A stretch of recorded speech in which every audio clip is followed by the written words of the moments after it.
ಏನಿದು? ಫೈಲ್. ಇದು ಫೈಲ್ ಅಂತ ನನಗೂ ಗೊತ್ತಿದೆ.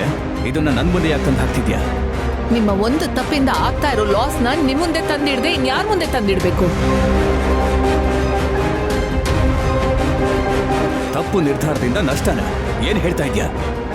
ಹೌದು ಮಾವ, ನೀವು ಸಿಒ ಮಾಡಿದಿರಲ್ಲ ಕಾವೇರಿ, ಅವಳಿಂದ ನಮ್ ಕಂಪನಿಗೆ ನಷ್ಟ ಆಗ್ತಿದೆ.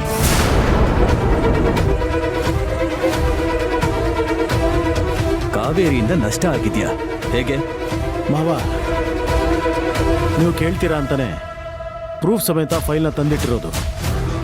ಕಾವೇರಿ ಬೇಜವಾಬ್ದಾರಿತನದಿಂದ ಕಂಪನಿಗೆ ಕೋಟ್ಯಾಂತರ ರೂಪಾಯಿ ನಷ್ಟ ಆಗಿದೆ.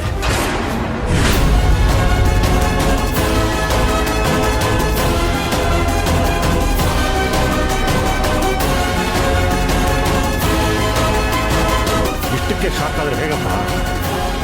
ಗೊತ್ತಿದ್ದು ಆಗಿರೋದು ಒಂದು ತಪ್ಪಾದ್ರೆ ಗೊತ್ತಿಲ್ಲದೆ ಆಗಿರೋ ತಪ್ಪು ಇನ್ನೂ ಎಷ್ಟಿದೆಯೋ? ಕಂಪನಿಗೆ ಎಷ್ಟು ಲಾಸ್ ಆಗಿದೆಯೋ ಏನೋ. 3 ವರ್ಷದಲ್ಲಿ ಕಂಪನಿ ಲಾಸ್ ಆಗಿದೆ ಅಂತ ನಮ್ಮ ಮೇಲೆ ಚಾಲೆಂಜ್ ಹಾಕೋದ್ಲಲ್ಲ, ಸ್ವತಃ ತಾವೇ ಲಾಸ್ ಮಾಡಿದ್ದಾರೆ ಅಂತ ತಿಳಿದ ಮೇಲೆ ಹೇಳಬೇಕು ಅಂತಾನೆ ಅರ್ಥ ಆಗ್ತಿಲ್ಲ.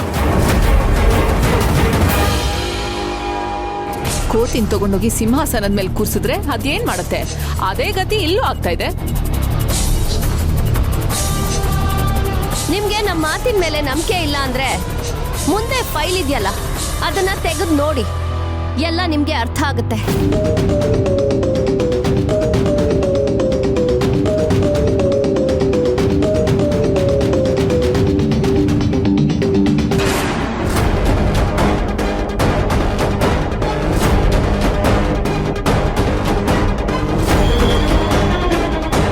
ಹೀಗೆ ಮಾವ, 20 ಲಕ್ಷ ಮಾಡೋ ಕಡೆ 40 ಲಕ್ಷ, 45 ಲಕ್ಷ ಮಾಡೋ ಕಡೆ 75 ಲಕ್ಷ.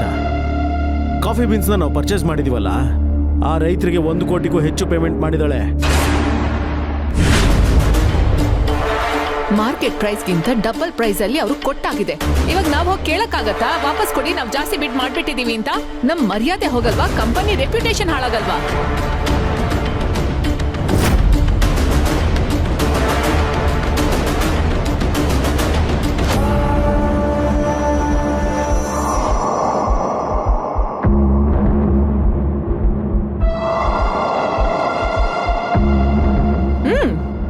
ಬಂದ್ಲಲ್ಲ ಕಂಪನಿಯ ಯಜಮಾನಿ, ಕೇಳಿ ಅವಳ ಹತ್ರನೇ.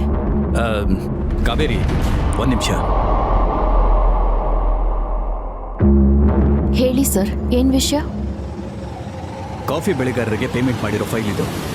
ಹೆಚ್ಚು ಕಡಿಮೆ 1 ಕೋಟಿ ರೂಪಾಯಿ ಹೆಚ್ಚು ಪೇಮೆಂಟ್ ಮಾಡಿದ್ಯಾ?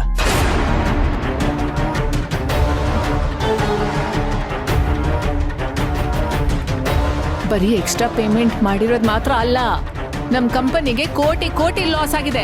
ಅದನ್ನ ಹೇಳಿ ಅಪ್ಪ.